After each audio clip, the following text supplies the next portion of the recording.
Well, good morning, good afternoon, or good evening, or whenever you may be tuning in to the Growing Our Future podcast. We love bringing this podcast, and not because it's just a podcast. It's because of the people we get to bring on. We love bringing on subject matter experts, people that are willing to share their insights, their experience, their expertise, and plant seeds of greatness. If you want to know what the future is, grow it. That's what this podcast is about. So today we've got one more incredible subject matter expert who I've had a front row seat to see this man's career. And I got to tell you, it's an honor to know him. It's an honor to have him today. Ladies and gentlemen, Corey Rosenbusch. Hey, Aaron, thanks for having me. I think I probably first met you when I was in second grade. So that just proves that we have known each other for a few years. That was just yesterday? Just yesterday, yeah. And it was a great meal. I'm now in third grade. Corey, tell us a little bit real quick, just what your title is, and then I got another question for you. Yeah, I'm president and CEO of the Fertilizer Institute. We're the trade association based here in Washington, D.C. that represents the fertilizer industry. We're going to come back and we're going to talk about that in a little more detail. I like to start every podcast off with the same question. And that question is, Corey, today, what are you grateful for today? That is a big question to start with. So the loaded answer is FFA, right? That's obviously been a big part of my life. But, it's just great to be blessed with terrific family. I have 3 daughters. And I always say that they are going to be raised in the exact opposite way I was raised. And that was not intentional. But they're city folks. They, born and raised here inside the Beltway. They will have none of the experiences that I've had. And for some, that may make you sad, but it's actually terrific. They are getting exposure. My favorite story about raising kids in Washington, D.C. is my daughter was a kindergartner, and she came home maybe second or third week of the school, and we were asking her how school went. She said, "Dad, we just had a farewell party for Thomas." We're like, "Farewell party? You've only been in school for 3 weeks." He said, "Yeah, he's State Department." So we get a lot of State Department kids that will cycle through. So he would obviously start for 4 weeks, and then he's off to their assignment overseas. And we're like, "Great, well, where is he going?" And he said, "Oh, he's headed to Togo." And I went, "Togo? Where's Togo?" And he's like, "Oh, Dad, that's in West Africa." And it amazed me that a kindergartner knows where Togo is. And I grew up in Glen Rose, Texas. I knew where Cleburne and Stephenville were, and that was about the extent of my geography. So they'll get such a rich experience, and I'm thankful for that. My family and my wife that really raises the kids and me. She likes to joke she has 4 kids. Yeah, that's fantastic. And of course, all of my family and friends that grew up in Texas that have been a terrific support network. So I could go on and on, Aaron, but there's a lot to be thankful for. Well, I appreciate that very much. And I've known you and I've known your family, and you're special people, and every one of you have touched the future. I mean, and that's a pretty bold statement to say that, but it's true. Your family has absolutely touched the future. And I'm grateful that I had the pleasure of meeting you and knowing you all these years, and watching your contributions to our country, to agriculture, to all the things that your family has touched. So I just want you to know I'm grateful for y'all. Well, thank you. It is great to be part of such a strong ag ed family. I feel like the black sheep. My uncle was an ag teacher. My dad was an ag teacher. My cousin's an ag teacher. My mom was kind of an ag teacher, and I'm the one that ran away from home. But they're pretty well known. I like to joke that my dad was a pretty good ag teacher. I'm still on a lot of FFA quizzes, but it's my mom that everyone really knew so well. Absolutely. Oh, yeah. Well, we may come back to that, because I have a very special place in my heart for your mom as well. So tell us a little bit about okay, so number one, we're going to talk about the trade association that you work for, the Fertilizer Institute. We're going to talk about that. It's a big job. It's got an incredible domestic and international footprint, unbelievable. But I know you didn't just fall into that job. I know there's a pathway that led you to that job. So take us back to Glen Rose. Kind of walk us through how things in your life, how those dominoes started to align, how they tumbled to put you in the chair that you're in today. So, it's so funny. I'm just stream of consciousness. When you said Glen Rose, obviously, being a state and national officer, so much centered around FFA, but it was fascinating for a 3A school, about 400 kids in high school. We offered Japanese as our foreign language, and everybody took Spanish. And I had one rule in life, and that is not to do what everyone else did. And so instead of taking Spanish, I took Japanese. And when someone said, well, why did you take Japanese? I said, well, when I'm going to be a national officer, they go to Japan and I got to learn how to speak Japanese. I mean, that was literally how I thought about things in my 4 years of Japanese in high school. But it was fascinating because what that did was it really kind of got me interested in the world of international, and that bug bit me. And so had a chance to go to Japan as a national officer, absolutely loved it.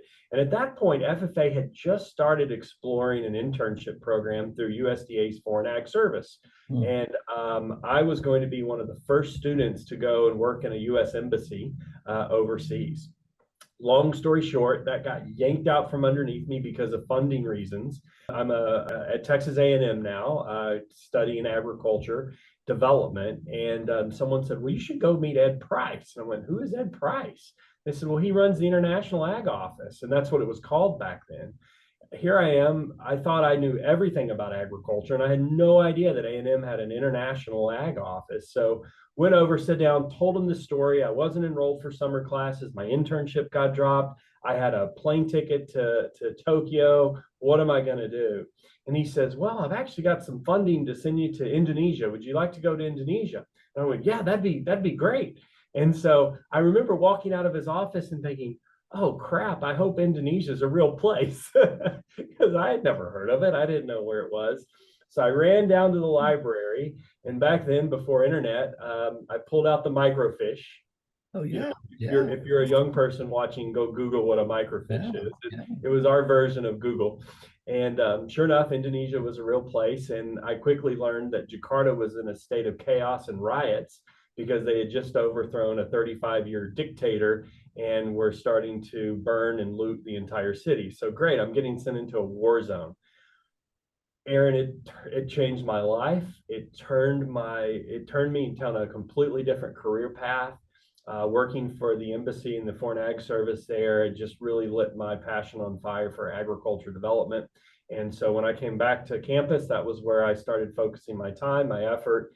Ended up doing graduate work in international development, worked for the Borlaug Institute. After 3 years living in Indonesia, I ended up going back and living there with my wife. That was our first home after marriage. She said she had enough and decided to move back to DC. When I got to DC, I immediately was recruited to work for an association. And I remember my first boss here asking me, do you know what an association is? I'm like, I have no idea what an association is.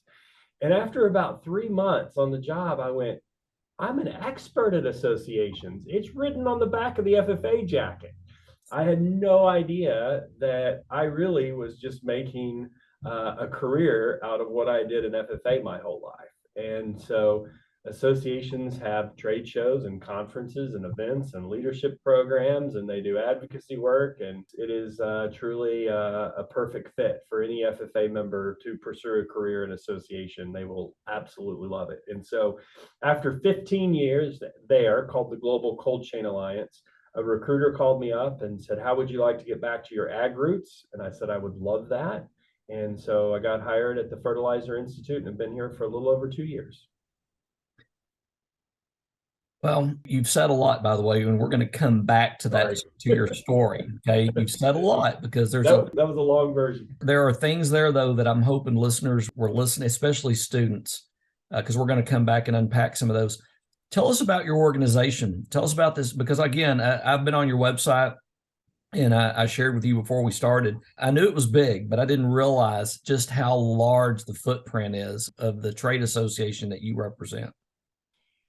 Yeah, so we are the trade association for the fertilizer industry. We have a little over 200 member companies. So in our case, instead of individual members, we are companies will pay dues and expect us to represent them in Washington, D.C.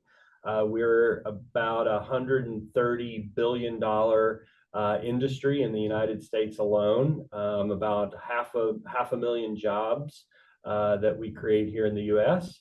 And so but we have everyone from fertilizer manufacturers of all of the major nutrients, nitrogen, phosphate, potassium, NP and K, micronutrients, biostimulants, new microbial technologies that are coming out, anything that feeds the plant, that feeds the world. About half of all food in this world is available to people because of fertilizer. So without fertilizer, about half the population would be wiped off the face of the planet. And it is great to be able to tell that story every day and represent our member companies on Capitol Hill, within the agencies, the White House, the administration. And we also facilitate a lot of best practices, thought leadership for the industry. We develop standards. We have an economics department that does a lot of market intelligence and data collection and reporting. We do public affairs and communications, and we have events and meetings, everything that an association would deliver for its members. That is incredible. I tell you, we've got a program here in Texas that we started with the adults called the Legislative Lead Program, where we try to equip teachers with the tools to become trusted advisors to their elected officials. That way they can communicate about what goes on in education and what's going on in their community and how they might be able to help students and FFA and agriculture, everything that we touch. It's not political. We don't talk about politics. We just talk about best practices. But we thought, if this program is so good for the teachers, why don't we expand it to the students? And so we created a student legislative lead program. Now, here was one of the first, let's say 3 years ago, we did this for the first time. It blew us away. The number one takeaway for the participants is exactly what you just described. They said, we didn't know this existed. We didn't know that we could go into a trade association. We didn't know that we could keep advocating for agriculture. We didn't realize that these pathways, these career opportunities were out there. So when you tell your story and just how the scope of your story, the fact that you looked into it and all of a sudden you found it, and it's not just domestic, it's international, that those trade associations like that exist in all 50 states. Yeah. And that there in DC, there's no telling how many trade associations you interact with. Yeah, there's about 60,000 plus. It's an incredible industry within itself. So for students that are listening, hear that. If you got this leadership passion to advocate, to be involved, know that there are organizations out there that are looking for talent just like you. Yeah, and I have 3 FFA members that I've hired here on staff. Former state president in California, former national officer from Minnesota. One is our economist. One runs all of our conference events, member programs, and services. So, you don't even have to be a lobbyist to be in an association. I guarantee you there is a career path at an association somewhere. You can go to ASAE, the American Society of Association Executives, and all those associations and jobs that are available are listed there, not just in DC, but all over the country. We joke that's the association. There's an association for everything, and even associations need an association. It's funny that you said that because I'm a member. There you go. So, yeah, and that's exactly why, because I need that professional network to understand as associations the challenges that we deal with and what are best practices that we can learn from our peers. And one of the things that I think, when you boil it down to it, well, what's the transferable skill there? For me, I think back to my FFA experience, and I remember back in the day, I think I was the last state FFA president to travel by myself. The next year is when they started traveling in pairs. As you remember, Aaron, because you stayed well, actually, you didn't stay the night at my house. Maybe we can come back to that story. You stay in people's homes every night. You're not staying in hotels. And what I learned was how to build relationships with people, how to connect with people from all different walks of life. And at the end of the day, that's really what we do in association work. We build relationships, we develop relationships, we find common ground among very diverse thoughts, companies, and really objectives. And it's an important skill set. Okay, we're going to talk that now. You've opened the door. So how many hours do you have? We're going to talk about this now because this is exactly where I was hoping you was going to go. Okay. Number one, building relationships, that takes work. They don't just happen. So just because you carry a title and you walk in, that doesn't necessarily mean anything to anybody. It may open a door, but once that door closes, now it's about business and it's about relationships. How big is the word trust? How big is the word trust when it comes to quality relationships? Yeah, I think it's important. I don't think, it's not something you think about. But when you spend time with people, it does build that trust and you get to know them on a personal level. And I think that's really what it is. It's not as if you're following a trust formula. Right. But I love golf. It's one of my passions. I'm an adamant golfer, try to golf as much as possible. And the reason I love golf is because you have 4 captive hours with someone. And you just get to know them on a level with no distractions better than just about anything. I mean, I'm sure there are other activities like that you can do, a meal, a long road trip. But that's how you really build trust with someone. And usually when you finish that, they're willing to just do about anything. And you've invested that time, but it's a time investment. Zig Ziglar always said that if they know you, they'll listen to you. But if they trust you, they'll do business with you. Yeah. And I think that's what you're talking about. I didn't realize you were an avid golfer. Now, see, I had the opposite experience. I just want you to know this. Before I took the foundation job 22 years ago, I was a single-digit handicap golfer. I actually competed in North Texas and Southern Oklahoma in tournaments. And everybody said, well, you're going to be a fundraiser. You're going to be working as a development officer. You'll be playing golf all the time. They were wrong. I had a board of directors that wanted me working. And so my golf game went. So anyway, I'm glad you're an avid golfer. And the nice part about associations is just about every association meeting and conference has a golf tournament. Has a tournament, yeah. So it's work. It's work, Aaron. My first tournament, or the first tournament I played as the executive director of the Texas FFA Foundation, I played with the top 60 Ford dealers in the United States, and I was playing with the president of Ford Motor Company and the largest Lincoln Mercury dealer and the largest Ford truck dealer in the state of Texas. And I called my guy on the way over and I said, who's the low handicap? And he goes, you are? Better show up. No pressure on that match. Anyway, all right. So trade associations, you said there were transferable skill sets. So talk about that a little bit. What are some of those things that you learned early on in ag science and in FFA that you have found have been transferable into I believe that success begets success. So I do believe that once you understand how to apply that skill, you can apply it again. It may look a little bit different, but it's applicable.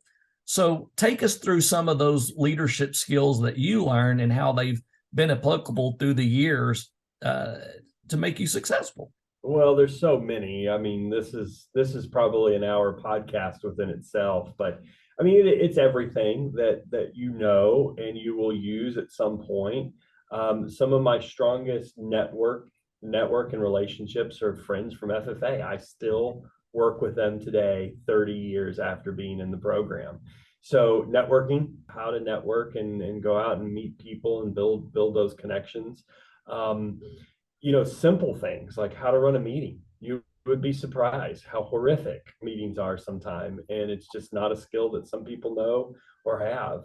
Obviously, I was really big in public speaking and did extemp and prepared and chapter conducting and all of those things, and that's something I use just about every day. I realize that's probably unique. I'm not sure everyone's doing media interviews every day or standing on stage doing presentations, but for me, that is something I use every day.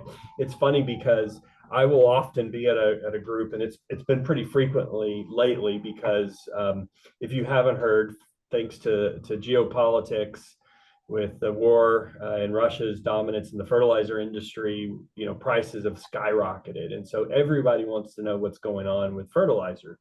And so I've been doing a lot of those presentations to some obscure groups that may not know ag even. And we're tightly connected to energy and the energy markets. And after I was speaking one day, someone came up and said, "You were an FFA, weren't you?" And this was without me saying anything. I said, "I was." He goes, "I can tell." I went, "How can you tell?" He goes, "Because you speak just like an FFA member would." And so those are skill sets that you just know and learn, and it's even so stylistic apparently that people can pin that you were an FFA speaker. But I think one of the ones that recency bias here that's been on my mind a lot is really simple: how to work as a team. And I don't even think about that, but just starting and working in a new job and coming in and my primary role and focus here when I started was building a culture and building a team. And you see where there's some gaps there, and there's some lack of teamwork and really basic things that we were picking up at FFA camp in 8th grade. People just didn't have that experience, that exposure. So sometimes we take the little things for granted that are definitely transferable to whatever you're doing. I was visiting with Neely Nelson. I know you know Neely, and she's young. Yep. The same kind of work for Exxon Mobil. And we were talking about that very thing, and she said it's amazing. And she too was the child of an ag teacher, but she said all of those years that she went and she watched, and then she began to assimilate those skill sets. She said, I didn't really realize how one day I would actually be applying those and the difference that they made. So one of the things that we share with the students is this: in the state of Texas, there's over 3,000 high schools. Every one of them have graduating classes. So that means they're all going to have seniors that are going to be out there looking for a job, an opportunity, a college degree, a scholarship, whatever it may be. My question to everybody is, what's your competitive edge? What separates you from somebody else? And they don't just fall into your lap. You got to be willing to go get them. And that's the reason why I love doing these interviews, by the way, Corey, is because just in your testimony alone, I was taking notes, just in your testimony alone, you're talking about things like paying attention to what's going on around you, being aware that there's something bigger than my city, something bigger than my state or my country, that my opportunity may not be in a traditional manner of what I thought it might be in. It might be something else, but the skill set is transferable. So that's the reason I love to have guests on to share their testimony, because if people will just listen to their testimonies and their stories and their career pathways, there's a lot of wisdom there of, wow, I never thought about that. Oh, I need to really work a little bit more on my parliamentary procedure. It's kind of hard, but I probably ought to do a little bit more Parley Pro. Yeah, you should. I interviewed a professional parliamentarian the other day. You should have heard that interview. It was phenomenal. And it's everything that you just said. And what's interesting about chapter conducting or parliamentary procedure is that I will say I probably don't use a lot of what I learned there in the actual running of a meeting, because most meetings aren't that formal and structured as that. What I think back on is the problem solving and analytical skills. And I remember when I was a little kid and Dad was running his chapter conducting practices, I had to be there anyway, so I might as well sit in and play a part. But you're given that problem and you have to work through that problem. And it's actually that analytical kind of process thinking that you really are learning there, more than motions and seconds and the actual rules, so to speak. Well, I couldn't agree with you more. I think back in how fortunate I was back in my day. Of all of the noise that we hear in society nowadays, social issues, distraction here, anger here, just the craziness of our world. And I think back to those simple days in ag science where they said, okay, we're going to talk about teamwork. we're going to talk about professional networking. We're going to talk about critical skills thinking. And it was never about anything in any silo or bucket. It was just about doing it. And it become part of your culture. Is the right thing to do is always the right thing to do. Yep. Yep. And I feel very fortunate that I grew up in that environment. Well, and you know, so much of it's the ag teacher as well. And I'm a little biased, Aaron, but I was fortunate to have a really good ag teacher. He was my father, that's why. But it all comes down to the ag teacher. And occasionally I'll get to have an audience with ag teachers, and I always tell them, you owe it to your students to expand your horizons as widely and broadly as you can, because they're being guided about their future based upon your experiences. And if you as an ag teacher have a very siloed, experience that you're sharing that's only livestock or only public speaking and leadership, that's all those students are going to ever know. I remember I took my dad, we had a big grant with the Bill and Melinda Gates Foundation. And so it was to study post-harvest practices of farmers in Africa. And it was one of those trips I could take my dad on. And so I took him with me, and he got a chance to kind of see how a subsistence farmer in sub-Saharan Africa on less than an acre of land farms. And, that is experience then that he can take back into the classroom. And I talked to friends that said, yeah, we had an ag program, but all they really did was welding, or we had an ag program, but you fill in the blank. And so it is so important that those teachers offer that widest variety of experience, because something's going to trigger a path, a direction, or an idea in those students' minds.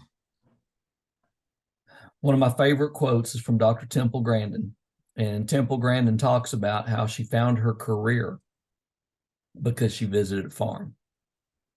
It wasn't in her wheelhouse, but because she had that experience, she found a career pathway. When we started the LEAD program for our teachers, by the way, here in Texas, that's how that idea started. We said, why don't we create a leadership camp for ag teachers? And so we did. We started the concept, but then we said, we're asking the sponsors to come here and the stakeholders and the subject matter experts to come to us. Why don't we go to them? So that's when we started the first year with a caravan of trucks and ag trucks and cars, and we traveled across Texas. Then somebody said, why don't y'all get on a bus? So then we hopped on a bus, and now we go for a week. We'll go 1,000 miles. We'll visit 15 locations. They'll hear from 70 speakers. When they get off the bus at the end of the week, they don't look at their role the same way. Why? Because it's exactly what you just said. Because now they've seen a broader scope of application of technologies, application of information, of how data is sorted through, how communication takes place, how teams work, all the things that we know that happen outside of our classrooms, they get to experience and then go back and tell their classroom. Let me tell you what I saw at Prefer. Let me tell you what I saw in the Rio Grande Valley, or up at, in the Texas Panhandle at a feedlot, or Kubota, wherever it may be. I agree with you. I like to say it this way. In life, you'll do the only thing you know how to do. Yeah. Unless you learn something different. If you don't learn anything different, you're going to default to the only thing you know. And if all I know is what my ag teacher taught me, guess how I'm going to teach? Yep. Just like my ag teacher taught me. I'm a big believer in the words of Robin Williams in the Dead Poet Society. Stand on your desk and see the world from a different perspective. Very true. That's awesome. All right. So you talk a little bit about your FFA career and where you're at now. Let me ask you this question. If I'm a student right now and I'm watching this podcast, or I'm listening in, or I'm an ag teacher, are there any opportunities out there? I mean, is there anything around the corner? I mean, should I be hopeful? I mean, there are endless opportunities. I don't know if you're specifically talking about the job market, but it is unbelievable how hard it is to find people right now. And we had a young lady that was fresh out of college, and we were ready to make an offer, and we called her on Friday and said, hey, we're gonna be getting you an offer on Monday. And she said, well, I need my offers in by 5 today. I said, this isn't house buying. You're not buying a house. But she said, well, I've got two other offers and I'd like to think about it over the weekend. I mean, that's how competitive the workforce is right now in terms of getting people in the door. So yeah, there are endless opportunities out there, and you know, pursue whatever your passion is and what you want, and you'll find something. Again, I'm going to hone in on this for the listeners. I hope everybody heard what Corey just shared. I will tell you that in my career and now with the companies that I work with, the number one issue, there's not even a close second. The number one issue right now is workforce. So if I'm a young person and I'm thinking about, I'm honing my competitive edge, I'm going to be ready to get out there, I'm going to be looking for an opportunity. I'm going to tell you, if you'll show up, be a good worker, be involved, be positive, be engaging, communicate effectively. I tell you, it's not just Corey's shop. It'll be organizations across this country that would love to have that type of individual working for them right now. Yeah. And I think the interesting part about opportunities is I was this way as a kid. I thought that when I graduated, I only knew the big brands. And no offense to those big brands, and Sure. many of them are probably big donors and supporters of you. I am so glad I didn't go work for a big brand. I feel like my personality would have been it would have been a big disservice working for a big company where I would have had a very singular focused job in a big company and would have lost my way. I am a big advocate for small business. Small businesses are fantastic. We have a staff of about 25 here, and right down to the latest new hire, you just get to put your hands on so many different things. And if you're like me and you have ADHD and you forget every day looking different, if you want every hour to look different, small business is the place to be, because there's always something. You're always going to have to wear different hats. You're always going to have to try something new.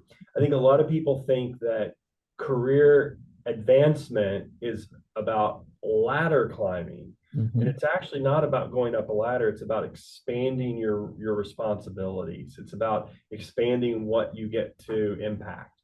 And at a small company, there's a lot more opportunities. And so when someone comes in and says, well, I really wanted to go work for X, you fill in the blank.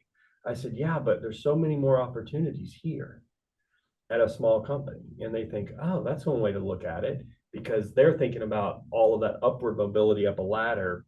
And, it's just a different perspective. And the hard part for a student is, where do you find them, right? Because you can see the big brands, on a television, in a commercial, and a lot of those smaller organizations that you can go work for, you just don't even know about them. I mean, when I was in high school, I didn't even know. I wouldn't have said, oh, I want to go work for the Fertilizer Institute one day. Doesn't happen that way. Well, one of the things that happened for me probably 15 years ago, 18 years ago, these young ladies showed up at our office and they were job shadowing. And I thought this was a really clever idea, by the way. That's the reason why I'm going to share it. Their school, every February 2nd, every Groundhog Day, they do job shadowing, which I thought was genius. And so they send their seniors out to prospect careers that they might be interested in and job shadow people for a day. Well, and I tell interns this all the time: job shadowing, internships. I mean, even if you have just a week to go, job shadow someone. I've had some high school students that have come up and have done that with me for a week during spring break. Internships and job shadowing are less about finding out what you want to do and more about learning what you don't want to do. And so a lot of those experiences will help you eliminate, well, I don't want a desk job. I don't want to be behind a computer every day. I don't want a job where I have to talk to people all the time. I mean, everybody's different, and that's what helps you discover what that path looks like for you. I've had interns that have worked for me, by the way, that went out in their college career and they started looking for those next level opportunities. And exactly to your point, they chased some big brands, and they found out after doing so that that's really not where they wanted to work because it wasn't a fit. And to your point, it's like colleges. I mean, I know as president of Texas A&M University that you would love for everybody to go to A&M. As a recruiter for Texas Tech, I might argue I wish everybody go to Tech. I want them to be successful, period. And if that means you go to Hill College first, or it means if you go to Blinn or you go to Midwest, I don't care where you go. We want you to be successful, because success begets success. And to your point, just looking for those small opportunities, ones that you might not associate with a big brand, that could be the very door that opens up the bigger opportunity. Fair? Absolutely. Okay. Well, I tell you what, you've got all my questions covered here. Is there anything else that you'd like to share, just in terms of encouragement to teachers or students? Oh man, live it up while you can. You really miss those days and those experiences.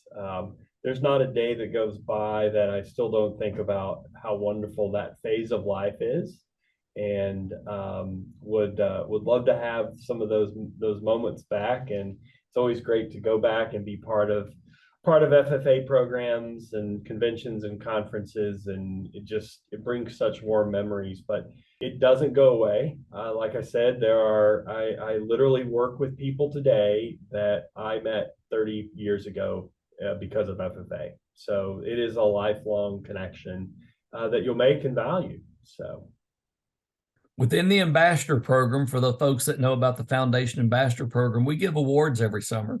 And one of the awards that we give is called the 3-foot rule. And we teach those ambassadors how to get to know everybody within 3 feet of them, because we tell them, you better get to know them, because one day they're going to be your customer, your client, your colleague, your constituent, your teammate. So practice the 3-foot rule, because you never know when it's going to come in handy. Well, Corey, thank you for joining us today. And as with all of our podcasts, we like to wrap up with a fun question. So you get one fun question today. And the fun question is this: what is the best concert you've ever been to? Oh my goodness. So I'm going to change the question because I am not a concert goer. Okay. I can't say that I've been a big concert person. So instead, I'll talk about my favorite musical experience. Okay. I had an opportunity to spend New Year's Eve in Ho Chi Minh City, Vietnam, and there was nothing more interesting than listening to a Vietnamese New Year's Eve pop song with about 1 million people, it felt like, surrounded me, and it was probably one of the wildest concerts I've ever been to, even though it wasn't really a concert. So think about like the Big Apple dropping. Yeah. And so that was one that I always will always take with me. And there's a lot of great memories like that out there. But that was probably one of my more favorite memories. That is a very unique experience, and I can tell it meant a lot to you, because just the category that you just put that in, that was really good. I took my wife on one of our very first dates. I took her to a musical to go see Phantom of the Opera, and I always thought that was fun because I'm the ag guy, right? I'm supposed to take her to rodeos and tractor pulls, and so it's like, no, sweetie, we're going to go do something different. I do think those are valuable experiences. I've taken our interns to operas, so I want them to experience things that are not in the norms of what we would experience, because they create such lasting memories like the one you just shared. Oh, absolutely. Absolutely. Get outside your comfort zone. Travel, see the world. That's probably one of my biggest passions. I had a chance to hit all 50 states because of my FFA experience early on. And I remembered asking someone once, like, what am I going to do now that I've hit all 50 states? They said, well, go hit all the countries. So I'm on a quest to hit 100 countries. I'm up to about 75 right now. And so I've got a whole rule sheet. I mean, it's a game. I can introduce you to it sometime. But anyways, put yourself out there in these extreme situations. They leave great memories. I'm going to close here with this one personal story. And it's the respect that I have for Corey and his family. And I had the pleasure of knowing Corey's mom, and I have the pleasure to this day to work with Corey's dad. And unfortunately, we lost Vicki Rosenbusch. She's a tough woman. but she also had a big old heart. And they endowed a scholarship. They created Corey Rosenbusch Memorial Scholarship. And of all the things I've done in my career, the Rosenbusch family may never understand how special it was when y'all asked me to give that scholarship the first year on stage, because there was a hiccup in scheduling. Y'all couldn't be there. Because that's how much Vicki meant to me. And so for the world to know, there are people that cross our paths in life that make an incredible difference, and you don't always know it. But sometimes you get an opportunity to let other people know just how much you appreciated it. And I want y'all to know how much I appreciated Vicki and how much I appreciate that opportunity. And one of the things that we say around the Foundation Ambassador Program is the essence of leadership is to plant trees under whose shade you may never sit. The essence of leadership is to plant trees under whose shade you may never sit. And Corey, you and your family, y'all have done some incredible tree planting. And there are a lot of mighty oaks out there that are providing a lot of shade. And you may never sit under all of them, but you need to know that what y'all have done has made an incredible difference. Well, thanks, Aaron. Mom was a big personality, a fun lady, and appreciate everything you've allowed us to do in her name to continue to pass it on. Well, that's what legacy is about. Tom Ziegler on the foundation board, Tom always says, he says, everybody's going to leave a legacy. You're either going to leave it by design or you're going to leave it by default. So leave it by design. There you go. All right, ladies and gentlemen, thank you for joining us for the Growing Our Future podcast. Again, Abraham Lincoln said that the philosophy of the schoolroom in one generation will be the philosophy of government in the next. I tell people all the time, if agriculture's taught me anything, it's taught me this. If you want to know what the future is, grow it. That means you've got to plant the seeds, you got to take care of them, you got to harvest them, and you got to share them. That's what this podcast is about. It's about letting people come in and pour into us. And today was no different. Corey Rosenbusch gave us some seeds of greatness. Our responsibility is to plant them, nurture them, harvest them, and then share them. Until our paths cross again, thank you for joining us. Go out and do something positive, make a positive difference, and just make this world a better place to live, work, and raise our children. Thank y'all for joining us.